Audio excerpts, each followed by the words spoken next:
Behold the Lamb of God who takes away the sins of the world.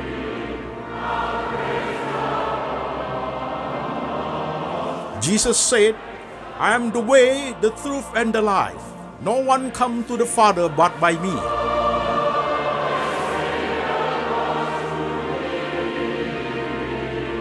For God so loved this world, so he gave his one and the only Son. Whoever believes in him shall not perish, but have eternal life.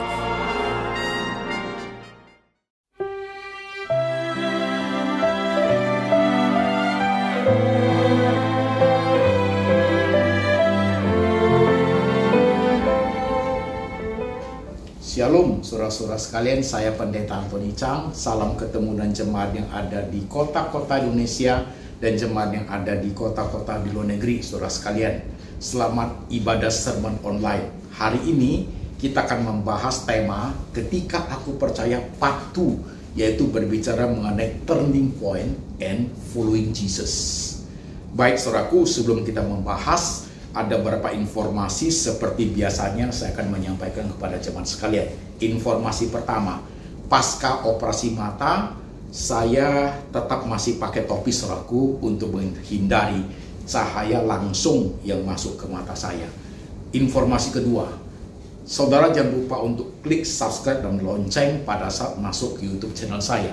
Karena dengan cara klik subscribe dan lonceng sangat membantu saya supaya saya tidak kirim balik link khotbah kepada saudara, karena saya akan menggunakan banyak melihat ke HP sehingga mengancam mata saya, karena sinar HP-nya itu berbahaya buat mata saya saudaraku. Jadi ketika saudara klik subscribe dan lonceng saudaraku, otomatis YouTube yang akan kirim ke gadget saudara. Sudah ada khotbah saya di situ, tinggal saudara ikuti ibadah. Oke saudaraku. Baik saudara-saudara sekalian, sebelum kita bahas, mari kita baca firman Tuhan hari ini. Firman Tuhan hari ini diambil dari Kisah Para Rasul, ya, pasal 9 ayat 1 sampai 18. Demikian firman Tuhan. Sementara itu berkobar-kobar hati Saulus untuk mengancam dan membunuh murid-murid Tuhan. Ia menghadap imam besar dan meminta surat kuasa daripadanya untuk dibawa kepada majelis Yahudi di Damsyik, supaya jika ia menemukan laki-laki atau perempuan yang mengikuti jalan Tuhan, ia menangkap mereka dan membawa mereka ke Yerusalem. Dalam perjalanannya ke Damsyik, ketika ia sudah dekat kota itu, tiba-tiba cahaya memancar dari langit mengelilingi dia. Ia rebah ke tanah, dan kedengaranlah olehnya suatu suara yang berkata kepadanya, Saulus, Saulus, mengapakah engkau menganiaya aku? Jawab Saulus, siapakah engkau Tuhan? Katanya, Akulah Yesus yang kau aniaya itu. Tetapi bangunlah dan pergilah ke dalam kota. Di sana akan dikatakan kepadamu apa yang harus kau perbuat. Maka termangu-mangulah teman-temannya seperjalanan, karena mereka memang mendengar suara itu, tetapi tidak melihat seorang juga pun. Saulus bangun dan berdiri, lalu membuka matanya, tetapi ia tidak dapat melihat apa-apa. Mereka harus menuntun dia masuk ke Damsyik. 3 hari lamanya ia tidak dapat melihat, dan 3 hari lamanya ia tidak makan dan minum. Di Damsyik ada seorang murid Tuhan bernama Ananias. Firman Tuhan kepadanya dalam suatu penglihatan. Ananias, Jawabnya, Ini aku, Tuhan. Firman Tuhan, mari, pergilah ke jalan yang bernama Jalan Lurus, dan carilah di rumah Yudas, seorang dari Tarsus yang bernama Saulus. Ia sekarang berdoa, dan dalam suatu penglihatan, ia melihat bahwa seorang yang bernama Ananias masuk ke dalam dan menumpangkan tangannya ke atasnya, supaya ia dapat melihat lagi. Jawab Ananias, Tuhan, Dari banyak orang telah kudengar tentang orang itu. Betapa banyaknya kejahatan yang dilakukannya terhadap orang-orang kudus-Mu di Yerusalem. Dan ia datang kemari dengan kuasa penuh dari imam-imam kepala untuk menangkap semua orang yang memanggil nama-Mu. Tetapi firman Tuhan kepadanya, "Pergilah, sebab orang ini adalah alat pilihan bagiku untuk memberitakan namaku kepada bangsa-bangsa lain, serta raja-raja dan orang-orang Israel. Aku sendiri akan menunjukkan kepadanya betapa banyak penderitaan yang harus ia tanggung oleh karena namaku." Lalu pergilah Ananias ke situ dan masuk ke rumah itu. Ia menumpangkan tangannya ke atas Saulus. Katanya, Saulus, saudaraku, Tuhan Yesus yang telah menampakkan diri kepadamu di jalan yang kau lalui, telah menyuruh aku kepadamu, supaya engkau dapat melihat lagi dan penuh dengan Roh Kudus. dan seketika itu juga, seolah-olah selaput gugur dari matanya, sehingga ia dapat melihat lagi. Ia bangun, lalu dibaptis.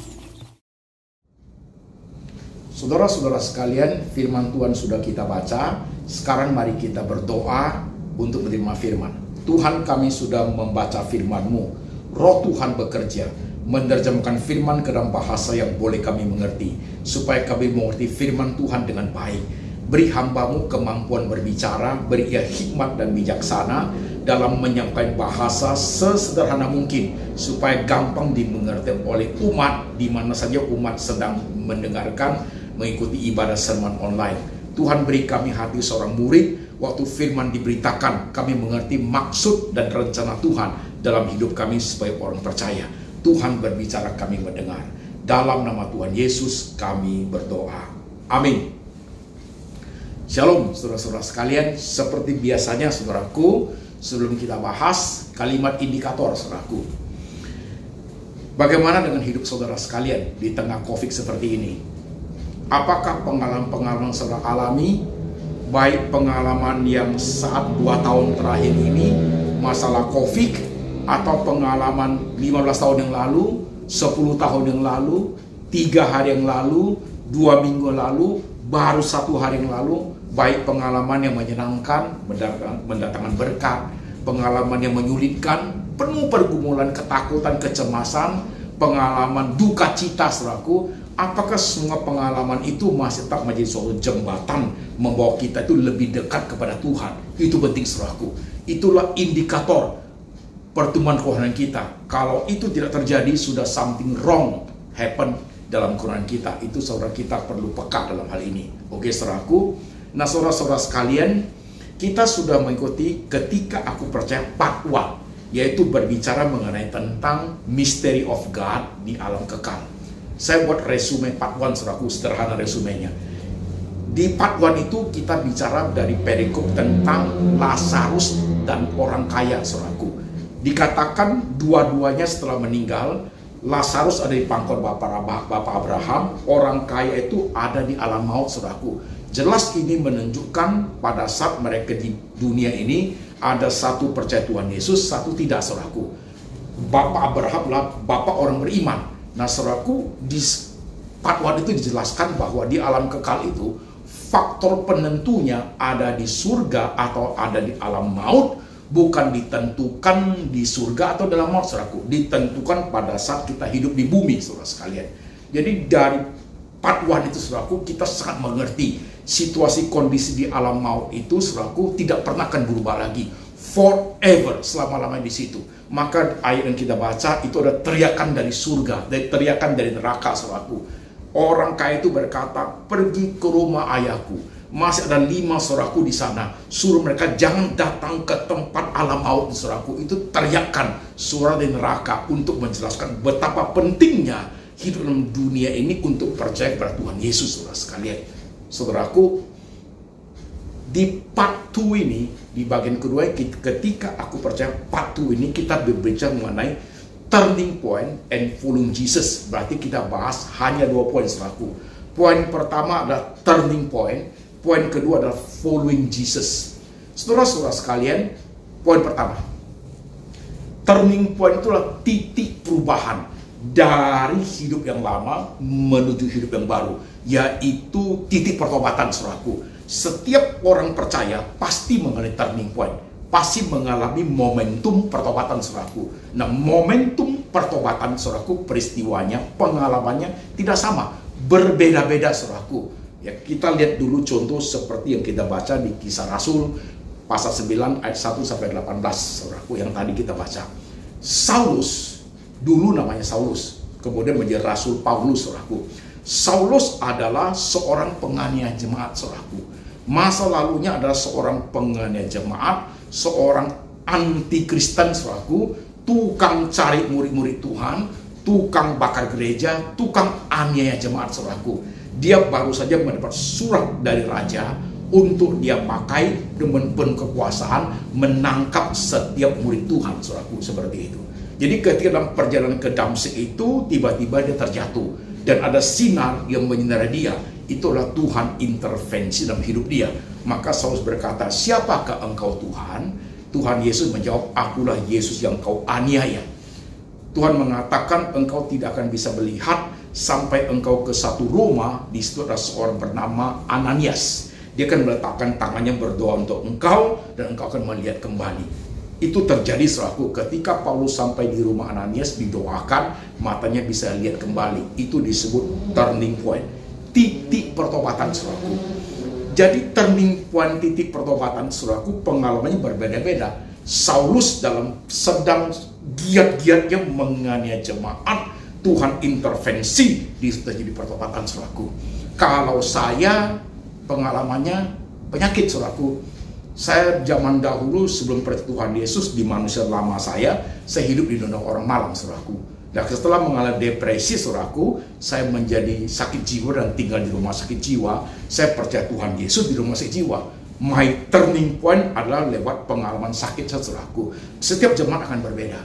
Mungkin ada yang lewat berkat yang diterima, ada juga lewat anaknya yang meninggal, ada juga lewat peristiwa-peristiwa yang berbahaya, saudaraku. Tapi perlu kita pahami, turning point itu tidak selalu harus peristiwa-peristiwa yang spektakuler. Tidak usah, saudaraku. Tuhan bisa pakai peristiwa yang sederhana saja membawa hati orang itu percaya kepada Tuhan Yesus, saudaraku. Jadi banyak peristiwa dipakai Tuhan, banyak cara yang dipakai Tuhan supaya manusia itu mengalami turning point pertobatan itu, saudaraku.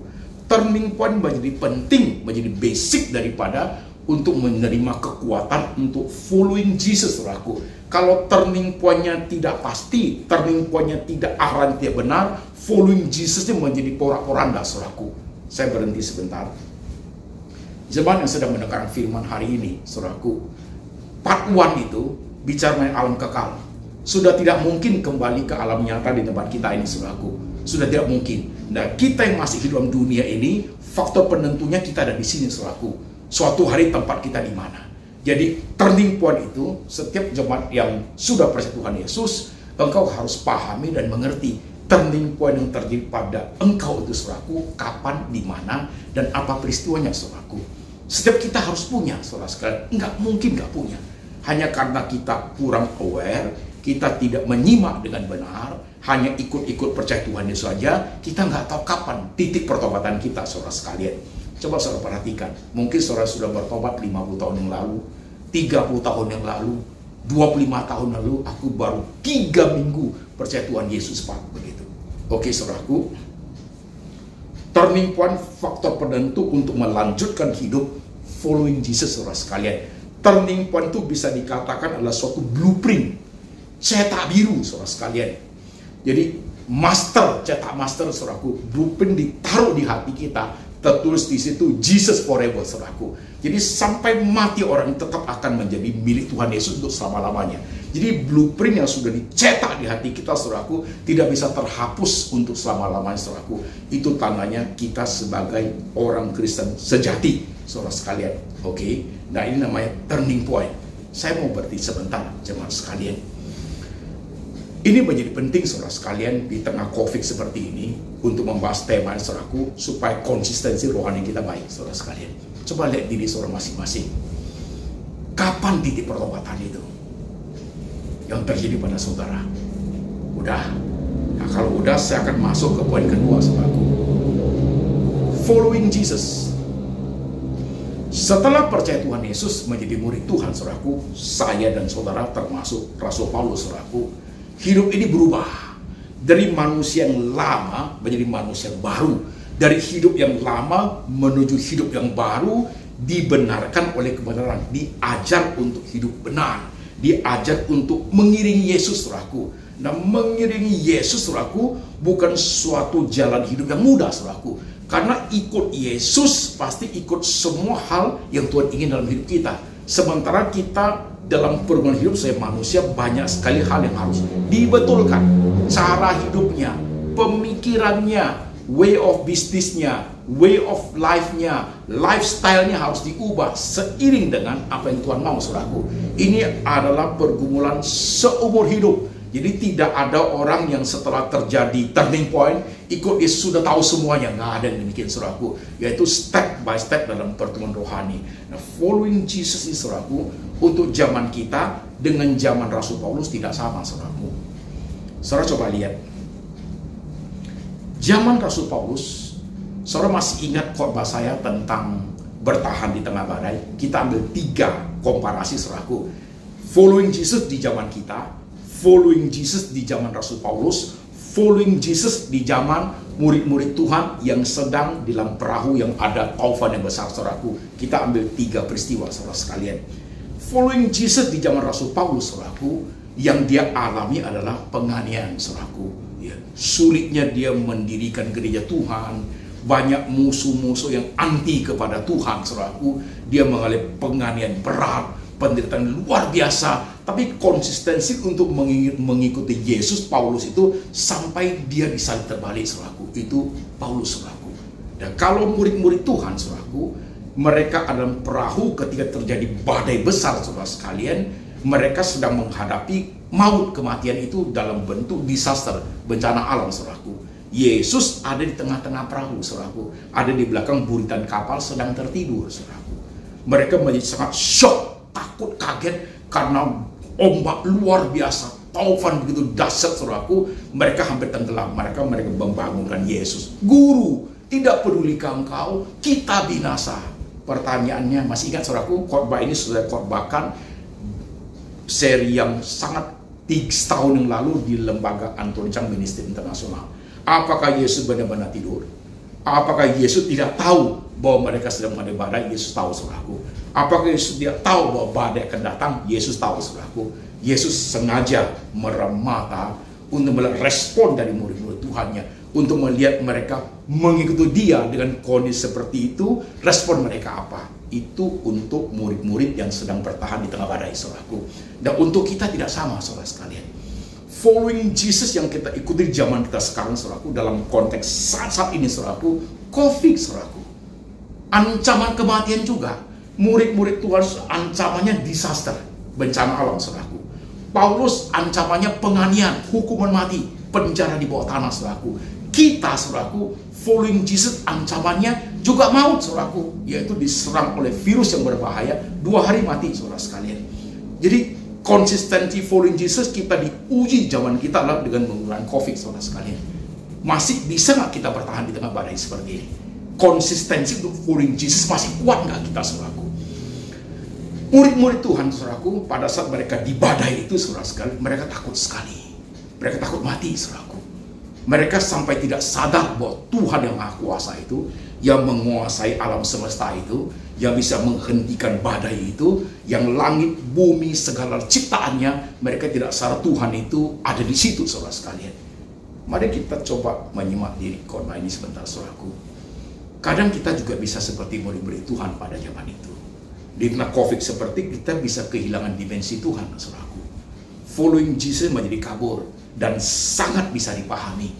Poin pertama, dalam kalangan masa COVID seperti ini, saudaraku, saya banyak terima WhatsApp dari jemaat, banyak keluhan, bahkan banyak air mata, banyak tangisan, banyak keluh kesah, saudaraku. Saudara sekalian, mau tidak mau, di tengah badai COVID seperti, saudaraku, kita khususnya di Indonesia terpaksa untuk work from home atau tinggal di rumah, nggak keluar karena kondisinya COVID sangat tinggi selaku ancamannya. Bagi saudara-saudara kita yang punya harta yang banyak selaku masih merasa safe, bisa tinggal di rumah, biaya kehidupan semua masih tercover dengan baik. Bagi yang punya uang pas-pasan saudaraku, hatinya mulai was-was kalau biaya sudah habis, bagaimana saudara terus hidup saudaraku.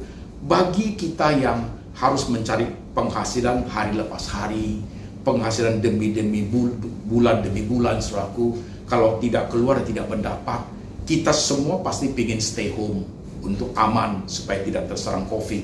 Tapi karena tidak ada biaya, anak-anak kelaparan, terpaksa kita harus keluar menempuh bahaya saudaraku. Saudara melihat dimensinya berbeda-beda kan demikian saudaraku. Bahkan bisnismen pengusaha besar pun terasa goncangannya saudaraku, karena pengeluaran jauh lebih besar, penghasilan menjadi mengecil saudaraku. Ini badai yang sedang kita hadapi saudara sekalian. Kita semua sedang, termasuk saya sebagai pendeta saudaraku, juga sama saudara sedang menghadapi. Untuk khotbah, gereja tidak mungkin mengundang khotbah lagi saudaraku, karena gereja tutup semua saudaraku, tutup semua saudara sekalian. Ya, nah, saudara, dalam kondisi seperti ini kita bertahan di tengah badai. Yesus sedang merem saudaraku untuk melihat konsistensi kita following Jesus saudaraku mampu bertahan atau enggak. Kalau mau jujur berkata saudara sekalian, banyak di antara kita orang-orang percaya mungkin sudah tawar hati. Kenapa Pak Pendeta? Saya sih mau ikut Yesus, tapi anak saya meninggal karena COVID. Hanya 2 hari bertahan di ICU. Saya pada hati, bukan tidak mau ikut Yesus, tapi Yesus tidak tolong saya. Saudaraku, kalimat-kalimat seperti ini sangat bisa dimengerti. Papa saya udah umur 80, mestinya meninggal dalam hidup yang sudah cukup oke lah gitu. Tapi meninggal karena COVID di usia tua, rasanya kita tidak terima. Kalau dia meninggal karena penyakit tua, kita masih bisa. Begitu. Saudara, ada juga yang saya sekarang lagi di ICU, Pak Pendeta tolong doain. Saya, papa saya, mama saya, adik saya semua ada di rumah sakit. Ya. Tolong doain kami dalam keadaan, ada 2 orang dalam keadaan kritis. Saudara sekalian, following Jesus di zaman kita tidak semudah yang kita pikir. Bebannya, beratnya tidak sama, ancamannya sama, maut saudara sekalian. Tapi kalau Paulus berani following Jesus menembus segala resiko, murid-murid Tuhan di tengah takut mereka pun mereka masih menyadarkan Tuhan, masih berani minta Tuhan tolong. Kenapa kita tidak? Why? Kenapa kita tidak? Kenapa kita tidak berani saudaraku untuk zaman COVID ini saudara sekalian? Berani tidak berarti nekat saudaraku. Untuk saat sekarang ini is better for us to stay home saudaraku begitu. Kalau kita nekat saudaraku, kita kehilangan tanggung jawab sebagai orang Kristen. Kehilangan tanggung jawab saudaraku, karena di luar sangat berbahaya COVID ya saudara sekalian. Kita punya hikmat, tanggung jawab kita menjaga kesehatan kita, prokes dengan baik, tanggung jawab Tuhan memelihara hidup kita saudara sekalian. Akan banyak saudaraku, dan sudah banyak orang-orang Kristen yang harus kembali ke rumah Bapa lewat kondisi peristiwa COVID saudaraku. Akan banyak saudaraku, dan sudah banyak terjadi saudaraku. Dari kalangan dokter gigi, kalangan pendeta, pelayan, jemaat saya, teman sepelayanan saya, satu persatu dibawa pulang oleh Bapakku surga lewat COVID saudara sekalian. Saudaraku, zaman sudah berubah. Zaman sudah berubah. Ikut Yesus, iring Yesus saudaraku. Blueprint yang dicetak dalam hati kita, suatu turning point itu sekarang diuji habis-habisan konsistensi saudaraku. Kita tidak bicara mengenai masalah berkat saudaraku. Kita tidak bicara mengenai ini itu ke depan saudara. Kita bicara mengenai bertahan dalam hal seperti ini. Kita bicara mengenai sekarang Tuhan sedang uji habis-habisan ya, konsistensi untuk following Jesus-nya. Mampukah engkau saudaraku? Walaupun kita akan kehilangan banyak. Mungkin kita bisa kehilangan keluarga. Mungkin kehilangan harta kita saudaraku. Mungkin kita bisa menjadi khawatir sekali karena biaya kehidupan sudah tidak ada saudaraku. Tapi konsistensi tetapkah dalam hati kita Yesus satu-satunya saudara sekalian? Itu sedang diuji. Tuhan sedang merem untuk melihat kita saudara sekalian. Sekalipun hatiku dan dagingku lenyap, engkau tetap Tuhanku untuk selama-lamanya. Ayat-ayat ini akan masuk ke dalam hatimu saudaraku. di tengah situasi apapun, keadaan COVID sehebat apapun, saudaraku, Indonesia COVID-nya sudah tinggi sekali, sekarang sudah nomor 1, saudara sekalian. Bagaimana hebatnya pun, saudaraku, Yesus tidak bisa ditawar, saudaraku, karena faktor penentunya ada di bumi ini. Tempat kita di pangkuan Bapak Abraham, bukan di alam maut, saudaraku. Justru hari ini saya ingin tantang saudara, dengarkan khotbah ini. Orang yang kamu cintai dalam situasi kondisi seperti ini, dipanggil Tuhan lewat kondisi COVID, dia sudah di pangkuan Bapak Abraham. Dia karena percaya Tuhan Yesus. Pertanyaan saya, engkau yang masih hidup di bumi ini percaya Yesus atau belum? Kalau engkau percaya Yesus, suatu hari kau akan ketemu kembali orang yang kau kasih karena iman sama. Tapi kalau engkau tidak percaya Tuhan Yesus, kamu tidak akan ketemu dia sampai selama-lamanya. Karena antara dia dan engkau yang belum percaya Tuhan Yesus, ada jurang tak terseberangi. Kau tidak bisa ke sana, mereka tidak bisa ke sini. Itu kata Bapak Abraham pada saat part 1 yang kita bahas, saudaraku. Ketika Bapak Abraham berkata kepada orang kaya itu, kau tidak bisa datang ke tempat ini dan kami tidak bisa datang ke tempat itu. Tidak ada tempat penyeberangan di situ. Jadi selagi kita masih di bumi, engkau sayang orang yang sudah dipanggil Tuhan COVID ke rumah Bapak, kau sayang orang kamu cintai itu, engkau percaya Tuhan Yesus. Kalau engkau belum percaya, hari ini saya tantang, percaya Tuhan Yesus, suatu hari engkau ketemu kembali orang yang kamu sayang. Dan kepada kita yang sudah percaya Tuhan Yesus, saudaraku, Tuhan sedang uji kita habis-habisan.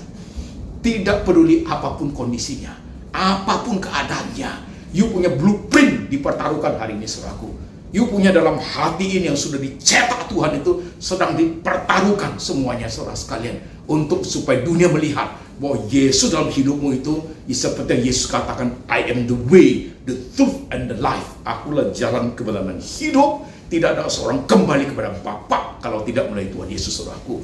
Iman itu diuji sampai seperti di zaman ini, saudaraku. Karena terlampau banyak orang Kristen yang hura-hura, saudaraku. Terlalu banyak orang Kristen yang pakai topeng, saudaraku. Terlalu banyak orang percaya yang main-main dengan ibadah, saudaraku. Sekarang benar-benar ada suatu perapian, suatu ujian lewat COVID ini untuk menguji kita. Are you a true believer? Apakah kita ini, saudaraku, benar-benar Kristus sejati? Hari inilah pengujiannya. Saat ini, zaman inilah pengujian, saudaraku. Tidak tanggung-tanggung Tuhan menguji lagi dengan memakai maut, saudaraku, yang mengancam kita, setiap kita di sini. Saudara, perhatikan firman Tuhan hari ini. Saya pun tidak lepas daripada hal ini. Saya pun bersama-sama saudara sekalian masih hidup di zaman ini, saudaraku. Saya juga harus jaga kesehatan saya. Saya juga belum divaksin, saudaraku, karena saya ada penyakit bawaan. Ada bypass jantung, ada hipertensi, ada diabetes, ada pendarahan mata, saudaraku. Kata orang kalau saya kena COVID akan sangat berbahaya, saudaraku. Dengan penyakit bawaan ini, kalau hipertensinya tinggi juga tidak bisa divaksin, saudara sekalian. Saya masih menunggu timing yang tepat, saudara sekalian. Tapi aku percaya, dalam aku following Jesus, saudaraku, mengenai Jesus, aku tidak takut. Karena berkali-kali maut mengancam saya tidak mati, saudaraku. Dari zaman depresi bunuh diri saya nggak mati. Dari zaman serangan jantung saya tidak mati. Dari zaman operasi mata saya masih bisa melihat. Tuhan sertai saya, saudara sekalian.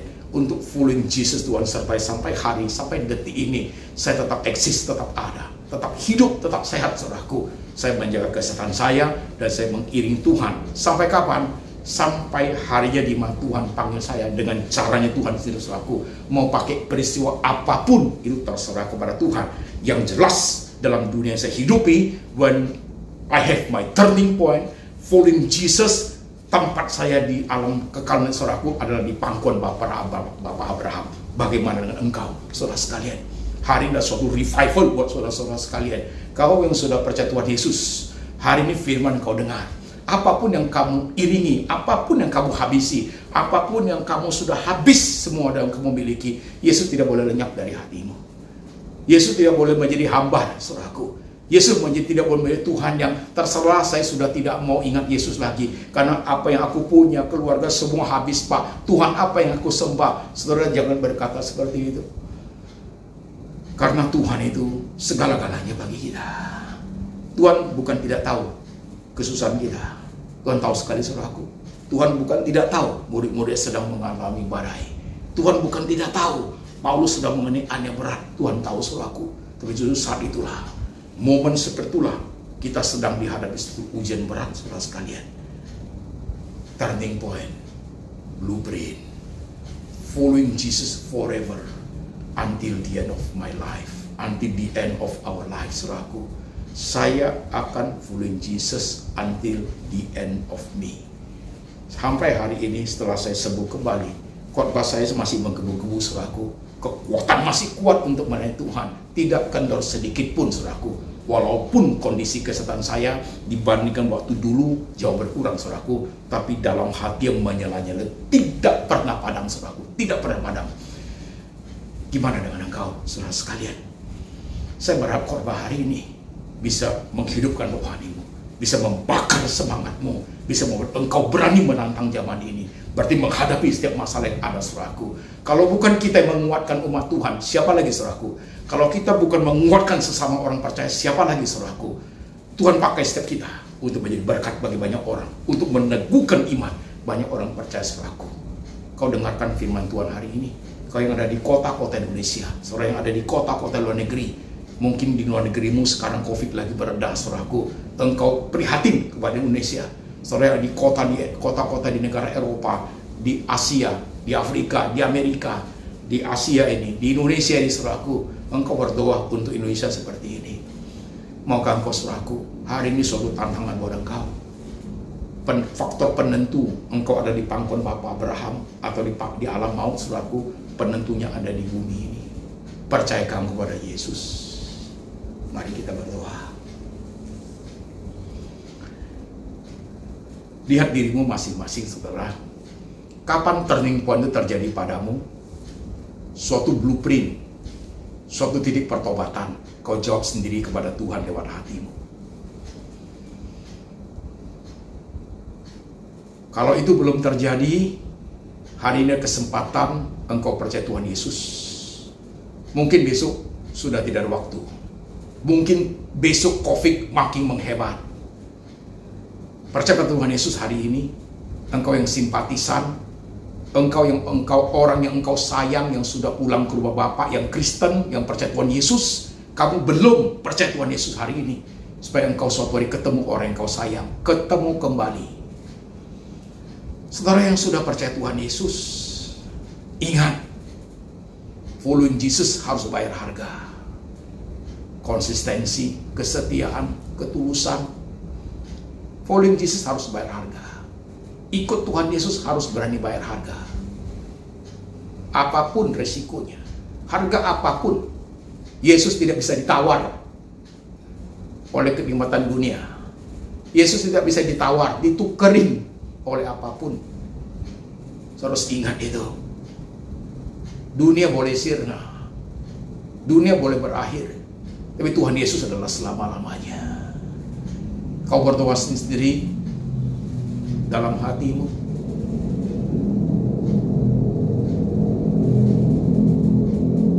Kau minta peneguhan iman dari Tuhan, kekuatan untuk bertahan di tengah badai. Dan badai yang sejenis ini yang Tuhan sediakan buat kita zaman COVID seperti ini. Kau berdoa untuk keluargamu sendiri, anak, suami, istri, orang tua, orang-orang tercinta, supaya dipelihara Tuhan, dilindungi. Kau berdoa untuk bisnismu, pekerjaanmu, usahamu, supaya boleh berjalan, supaya kau bisa menghidupi keluarga yang ada.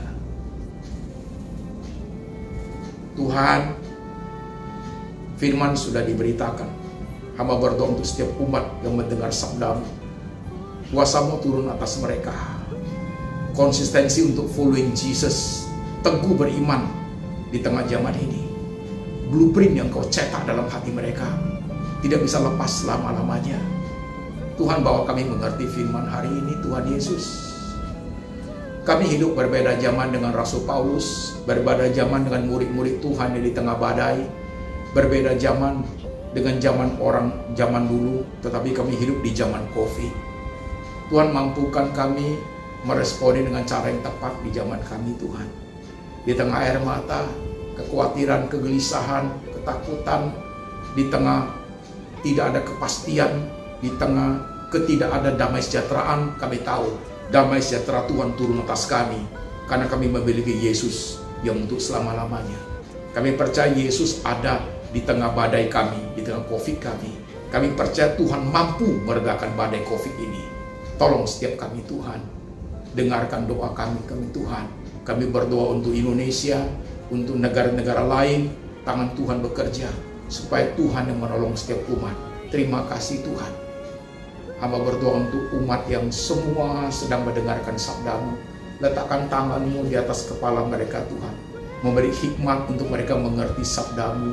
Letakkan tangan-Mu di hati mereka Tuhan, supaya sungguh hati mereka teguh beriman di tengah badai mereka hadapi. Dan hamba berdoa, kiranya kasih Bapa turun atas mereka. Cinta kasih Tuhan Yesus selalu mengiringi hidup mereka. Kekuatan Roh Tuhan menyertai mereka, membawa mereka, melindungi mereka, memberi kekuatan untuk mengiring Yesus sampai kepada akhir zaman. Terima kasih Tuhan, dengar kami berdoa. Dalam nama Tuhan Yesus kami berdoa. Amin.